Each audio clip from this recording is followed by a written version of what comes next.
welcome to today's lesson. In today's lesson, we are going to look at a formula in Excel. And before we look at anything, we need to know what a formula is. Now, when you are looking at Excel, a formula can be defined as an expression or equation that operates on values in a range of cells or just in a cell. It must be an expression or the equation. For example, you may have cell A1 plus cell A2 plus cell A3 plus cell A4 and so on. That's what we call a formula. Now, Excel uses standard operators for formulas. And when we are talking about operators, we mean those symbols that can be used in calculations.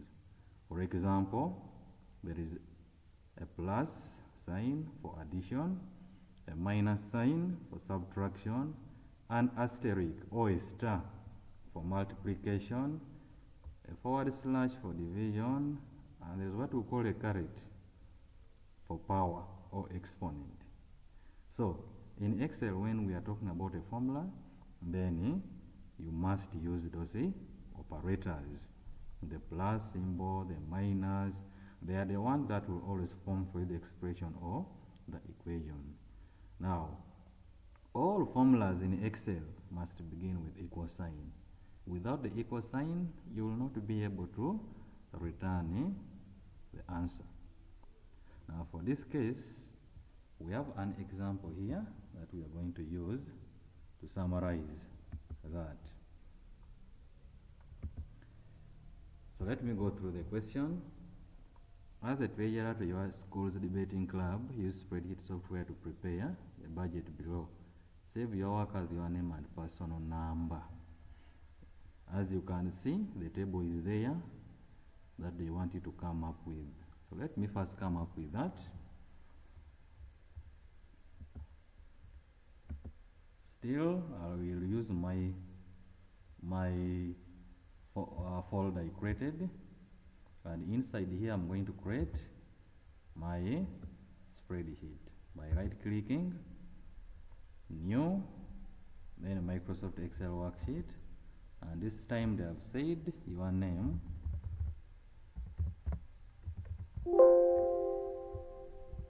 and personal number, for example 501. Press enter key to complete. So I have created and I have also saved it. I can now open it and I begin the entry the way it appears on our question paper. So make sure you format your work the way it's appearing on the question paper. You don't change the outlook. So for example, here you can see we have the first row here merged from A up to G. I'm also going to do that first. You can see the cells have been merged. Merging means the cells have been combined together. So cells from A1 up to G1 has been combined. So I'm going to do that. How do we do that? You simply select the range of cell that you want to merge. So ours here is from A1 up to G1. So from A up to G. So after selecting them, under alignment group here, under alignment group, you can see this group here. There is merge and center. So you simply just click on merge and center, and your cells here will be merged. And you can now go ahead and type in that title, which was debating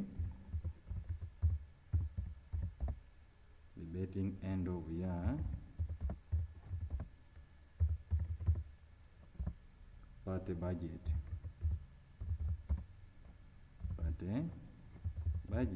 And you are done with that. When you look at the next one now, we have serial number, item, quantity in kilograms, total, all that.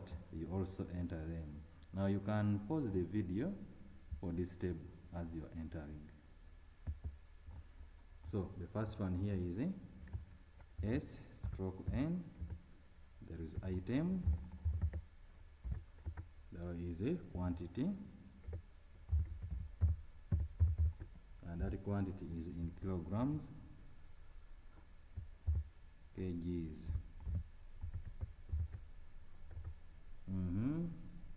There is a unit price,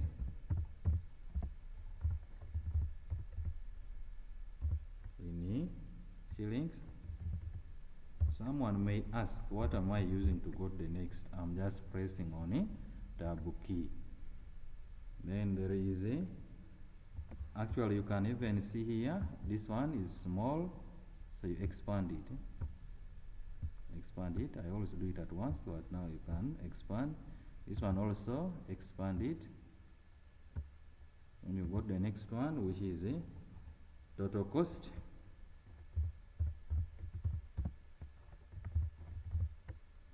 And total cost is also in shillings. And you can see it is also very large, so you can first click anywhere, then you enlarge it. Then after total cost, you have discount.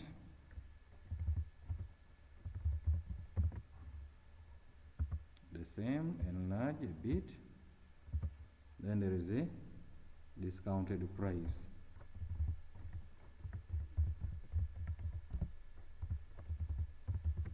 You can see, you can also enlarge the cell. Then you go ahead and do the data entry. Here we have 1 up to 5. 1, 2, 3, 4, 5. Then with the item, there is salt, there is wheat flour,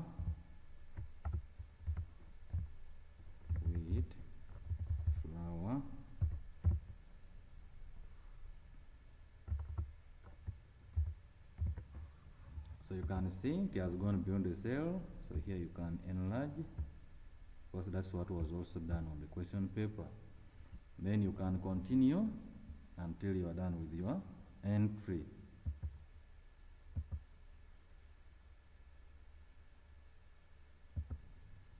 So after you have entered all your values, we can now look at another question, because we have done the data entry. Now the other question now, which is part B, where we are now going to apply our formula. Use appropriate formula to compute the total cost per item. Now total cost per item, you can see I've been given quantities in kilogram, then the unit price. The unit price means the price for each kg. So if, for example, for salt you have 30 kgs and each kg is sold at 1,000, what will be the total cost for 30 kg? It will be 30 times 1,000 and the rest. Then the discounted price, which is 1.3% of the total cost, discounted price. Then they want us to insert the name and the personal number as a footer, then the current date as the header. So we are going to introduce in a new item here, which is the header and the footer. So let's go through them. One, we want to use a formula to get the total cost for all the items. Now here, we said a formula must begin with equal sign. So we shall have equal, and we are having 30, but you look for the cell location where 30 is not the exact value. So 30 is located on a cell called the C3. So after equal sign, you can just click on 30. Then times, we said we are using asterisk or star, which is on top of 8. So while pressing on shift, you press on 8, the star will appear. Then the 100, you click on it. You don't type there the real value, but you type there the cell location or the cell address. So when you press enter key, you'll be able to get 30,000. You can repeat for these other ones, but Excel has that feature that enables you to copy that very formula for the remaining items. So how do we do that? After getting the first answer, you take the cursor back to the first answer and click on it. Then you move your cursor to the bottom right corner, where you can see this box, the bottom right corner of that box here. It's here. There's another small square there. When you put your cursor on it, it changes to a plus, the way you can see mine changing. Then you drag up to the last item, and there you are done with that. Then they also want us to get a discount, and of which our discount is supposed to be 1.3% of the total cost. So also begin with equal sign. 1.3 of means multiplication. So times total cost, and our first total cost is 30,000, which you click on it and it will give you E3. Then when you press enter key, it will give you your discount there, and you can sorry, it is not supposed to be just 1.3, it is 1 equal 1.3%. I had forgotten of the percent. So percent is on top of 5, which means you are going to press on shift. While pressing on shift, you press on that 5. Then times the star, and you have your E3. Then press enter key, and here you come back and autofill by clicking on the first answer you have got. When you move your cursor to the bottom right corner of that box, it changes to a plus, and you drag it in up the last item. Then the discounted price. Discounted price here will be the total cost minus the discount. The discounted price, the amount you are going to pay after the price has been deducted. So it will be equal the first total, which is 30,000, minus the the first discount. And you can press equal sign or enter key, you enter, then you come and autofill. And there you are done with that. So what qualifies them to be formulas? You can see the expression we are having here. There is that star, here there is that minus. So those are the formulas that I've been talking about. Then next, they want us to do what? To insert they want us to insert your name and personal number as a footer, then current date as a header. So let us do that. To insert the footer and the header, you will now leave the home tab and click on insert tab. This is the insert tab. Then under a group called text, which is here, you look for header and footer, and you click on it. So there, the header section and the footer section will be inserted for you. So this is the header section, and we have 3 boxes. There is one for aligning left, there is one for centering, and the other one is for aligning right. Then when you scroll down, you will be able to see the footer section also. Click to add the footer. There is centering, there is left alignment and right alignment. Now under the footer, we are supposed to type in the name and the personal number. So sometimes they may specify where you are supposed to put it, either left, center or right. But here they have not specified. It's upon you now to choose where to put it. Let me put it on the left, and you type in the name and the personal number. I've used 501.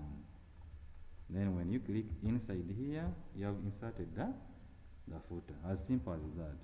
Then when you move back to the header section, you can also insert what they want you to insert.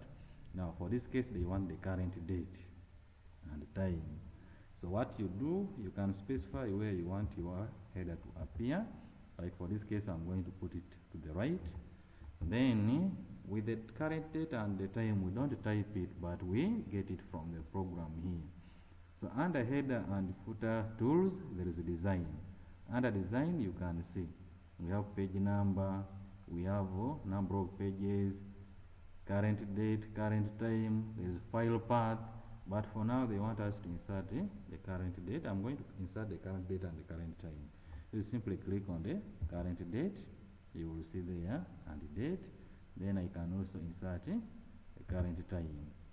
Then here you will be able to see and the date and the time. But when you click outside that box, it will give you the current date and the current time. You don't type it manually. And then lastly, you can see our work has been split into two. But we can bring it back to the same page. So what you do, after that, you click anywhere within your work, then you come to page layout tab, and there is now page setup. So under page setup, you click on orientation. But now we are working on portrait. I want us to expand it to landscape. And you can now see all our work is on the same page. Then lastly, don't forget to apply borders to your work. So select all what you want to apply borders to. Under home, there is a border we applied in our first lesson, then all borders. And by doing that, you have done all what is required. Then lastly, you may want to print this work. So to print this work, you click on File, Print, and you'll be able to see the print preview around here. In case some work is still missing and yet you have changed your paper to landscape, then that's when you come to settings here and you use this option of no scaling, and you make sure you fit sheet on one page. Then lastly, you click on print here and your work will be sent to the printer and you pick it. Thank you so much for your time. Let's meet in our next lesson.